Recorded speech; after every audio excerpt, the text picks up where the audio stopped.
Good morning all of you. आज हम DElEd second year के लिए डीएलएड सेकेंड ईयर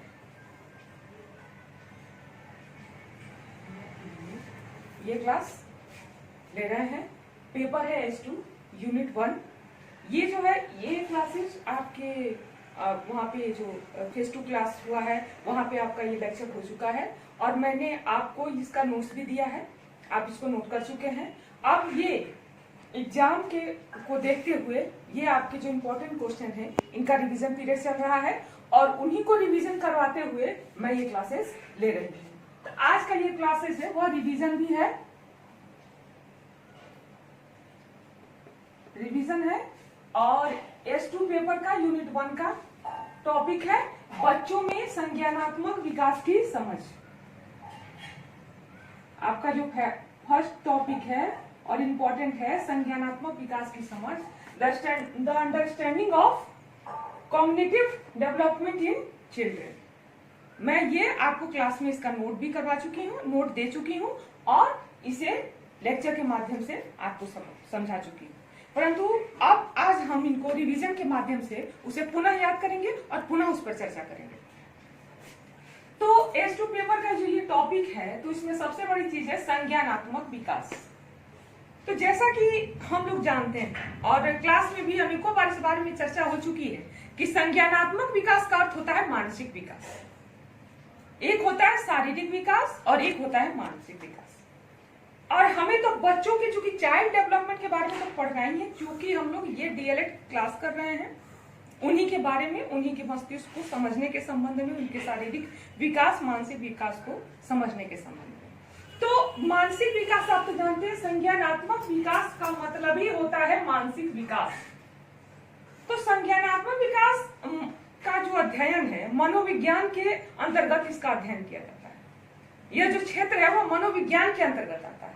तो संज्ञानात्मक विकास मनोविज्ञान में अध्ययन का एक क्षेत्र है जिसका संबंध बालक के संप्रत्यय निर्माण, जैसे मैंने लिख दिया है, संप्रत्यय निर्माण या विकास, संवेदना कौशल, भाषा विकास और मस्तिष्क विकास से।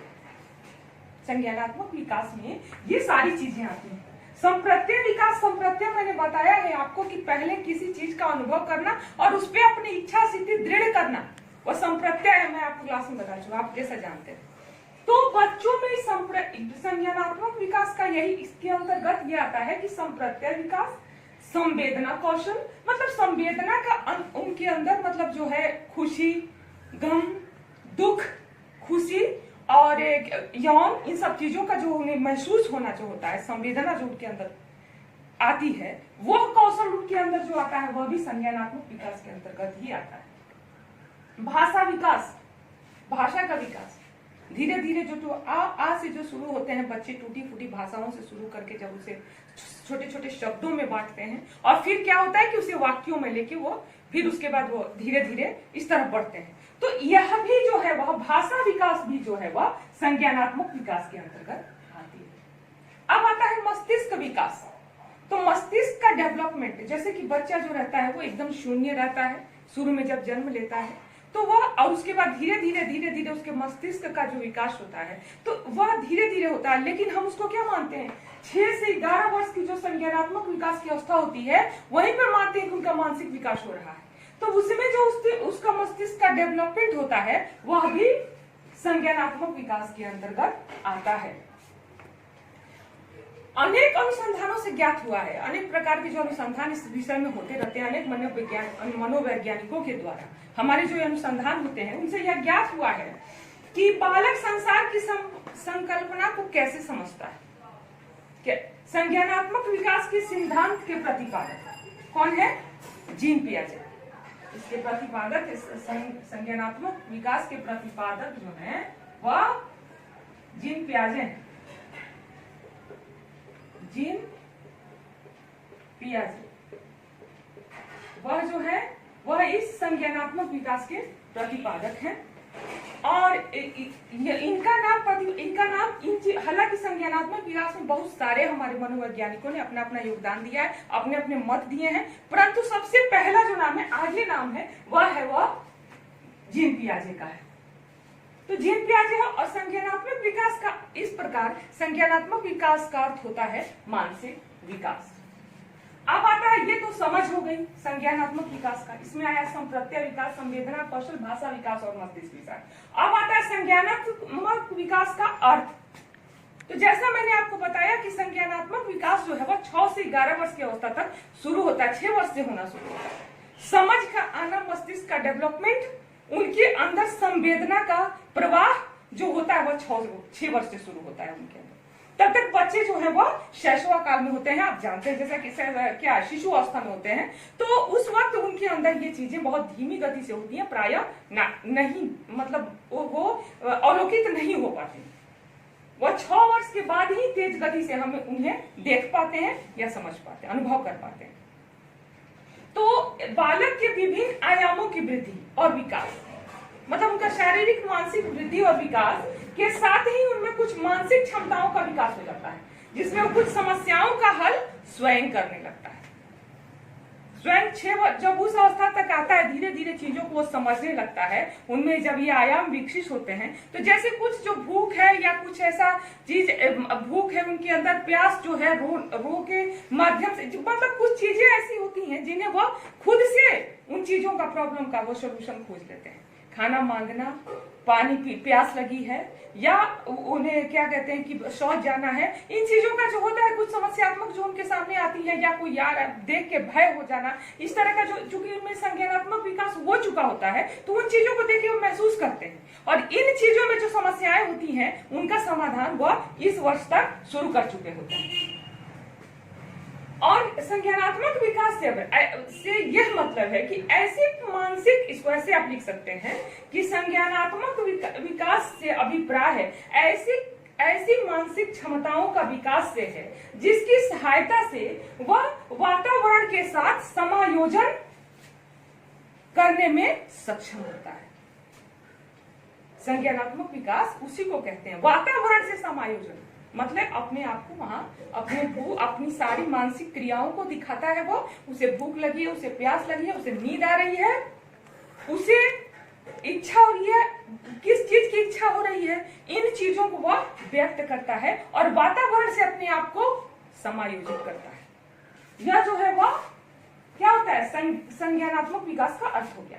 संज्ञानात्मक विकास जो हो यह व्यापक आयाम है, एक बहुत बड़ी चीज है, इसे छोटे में हम नहीं बांध के चल सकते हैं, क्योंकि वह निरंतर चलने वाली प्रक्रिया है और हमेशा चलने वाली है। इसलिए इसमें और भी चीजें आती हैं, जैसे संवेदना, प्रत्यक्षीकरण, स्मरण शक्ति, विचार शक्ति, तर्क शक्ति, भाषा का विकास, निर्णय लेने की क्षमता और समस्या समाधान की योग्यता का विकास शामिल है। ये सभी विकास मिलकर ही संज्ञानात्मक विकास बनते हैं, है ना। तो इसको हम क्या करेंगे, संज्ञानात्मक विकास के अर्थ में क्या करेंगे, इसमें 6 से 11 वर्ष की अवधि, और इसमें कौन कौन से चीज आते हैं, तो आते हैं इसमें संवेदना, प्रत्यक्षीकरण, संवेदना, प्रत्यक्षीकरण, फिर उसके बाद आते हैं आपके अंदर प्रत्यक्षीकरण, स्मरण आता है, उसके बाद विचार शक्ति,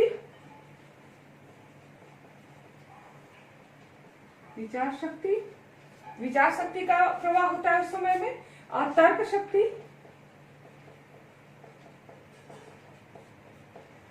शक्ति आती है, भाषा का विकास,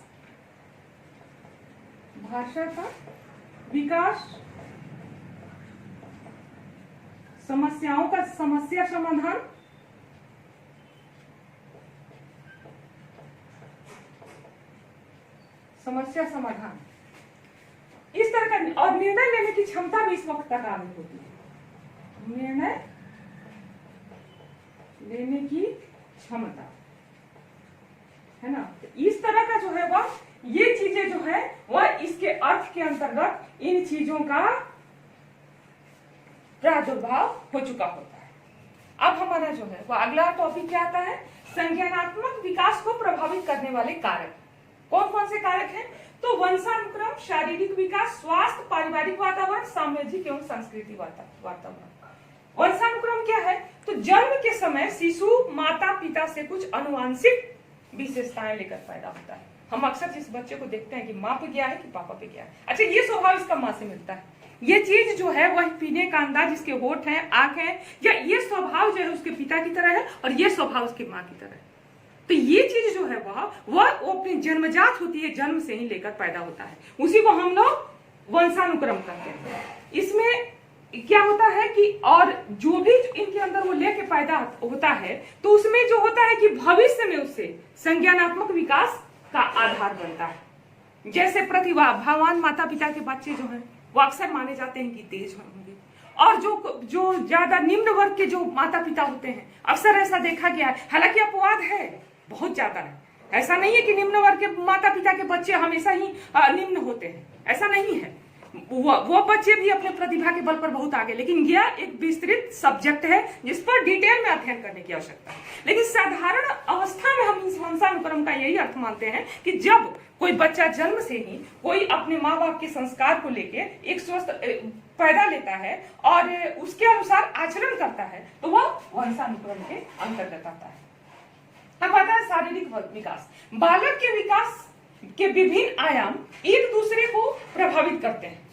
बालक का शारीरिक विकास भी उसके संज्ञानात्मक विकास को प्रभावित करता है। जैसे अगर स्वस्थ शरीर है तो उसी में एक स्वस्थ मन की कल्पना की जा सकती है। अगर हमारा स्वस्थ शरीर है तभी हमारा मस्तिष्क अच्छी तरह से काम करेगा और हम हर चीज को अच्छी प्रकार से स्पष्ट कर पाएंगे, अच्छी प्रकार से समझ पाएंगे, अच्छी प्रकार से व्यक्त कर पाएंगे और हमारा तीव्र बुद्धि होगी हमारी। तो इसलिए एक अच्छे शरीर में ही एक अच्छे मस्तिष्क का विकास होता है। तो ये दोनों आयाम, शारीरिक और मानसिक दोनों आयाम एक दूसरे से जुड़े होते हैं। एक अच्छा स्वस्थ शरीर होगा तभी एक अच्छा मानसिक विकास होगा। तो ये हो गया हमारा शारीरिक विकास। अब आता है स्वास्थ्य।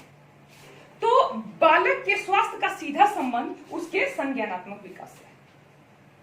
अगर कोई कुपोषण से तैयार बच्चा हो, कुपोषण से प्रभावित बच्चा हो, तो लाजिमी है कि उसका जो मानसिक विकास स्तर सही नहीं रहेगा। वो चीजों को अच्छी प्रकार से नहीं समझ। बहुत सारे ऐसे वातावरण में पले हुए बच्चे होते हैं जो बहुत धीरे धीरे सीखते हैं। उसे क्या होता है कि उससे वातावरण, उसके स्वास्थ्य का उसमें प्रॉब्लम होती है, उसका स्वास्थ्य का दिक्कत होता है, वो मंद बुद्धि हो जाते हैं, धीरे धीरे पढ़ते हैं। और बहुत कुछ ऐसे बच्चे होते हैं जो मध्यम, मतलब आराम से, जैसे सामान्य बच्चे, तो एक अच्छे सामान्य वातावरण से आए हुए होते हैं, उनका स्वास्थ्य सामान्य होता है। कुछ तीव्र बच्चे भी होते हैं, एक अस्वस्थ और उनमें तीव्र मानसिक शक्ति होती है, जो ज्यादा अच्छी प्रकार से और शीघ्रता से ग्रहण करते हैं।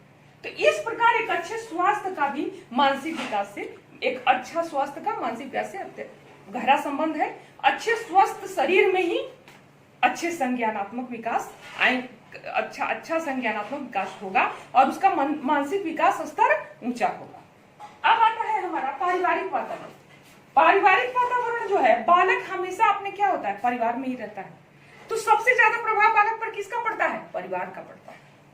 तो जब उसका संज्ञानात्मक, वह क्या होता है कि अगर औपचारिक शिक्षा लें या क्या कहते हैं वो प्राइमरी एजुकेशन लें तो 3 से 4 घंटा या 5 से 6 घंटा इतने देर विद्यालय का संपर्क उसको रहता है, लेकिन ज्यादातर समय वो अपने परिवार में गुजारता है।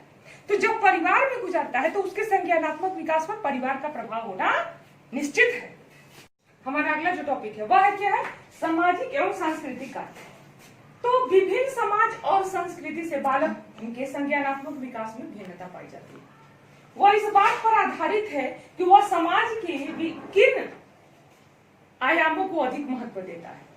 जैसे किसी समाज में शारीरिक विकास को ज्यादा मान्यता दी जाती है, उन पर प्रधानता दी जाती है, शरीर को ज्यादा प्रदान किया जाता है, और कहीं कहीं जो है वह मानसिक विकास को ज्यादा प्राथमिकता दी जाती है। तो जैसा जैसा वातावरण होगा, जैसा सामाजिक और सांस्कृतिक का वातावरण होगा, वैसा ही बालक का मानसिक विकास होगा। इस प्रकार आज हमने जो है वह संज्ञानात्मक विकास, बच्चों में संज्ञानात्मक विकास की समझ को समझा और इसको पढ़ा, और आप, आशा है कि आप इन पॉइंट के माध्यम से इनको व्यक्त कर लिखेंगे एग्जाम में, और ये आपका इंपॉर्टेंट टॉपिक है। Thank you.